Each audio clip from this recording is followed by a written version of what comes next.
Carpentry is a fundamental skill in the construction of any building. In this video, we'll be covering basic carpentry and framing techniques that beginners can use to get started. The first step in any carpentry project is to cut the wood to the correct size. This can be done with a hand saw, circular saw, or a table saw. It is important to measure carefully and mark your cuts clearly to ensure accuracy. Once the wood is cut, it's time to start assembling your project. Framing is the process of creating the structural skeleton of a building. This is usually done by using a hammer and nails to join the pieces of wood together. One of the most important aspects of framing is making sure that everything is level. This can be done with a level tool. A level ensures that the frame is straight and stable, and that everything is aligned correctly. Sometimes, you'll need to make angled cuts in your wood. This can be done with a saw. A saw allows you to make angled cuts in the wood, which will help you to create the structure of your project. With these basic tools and techniques, you can create a wide variety of projects, from small items like birdhouses and picture frames,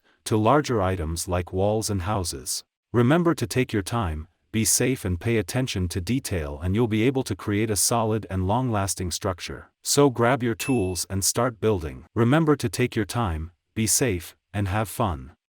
Check the description below to learn the art of woodworking with ease. Happy carpentry!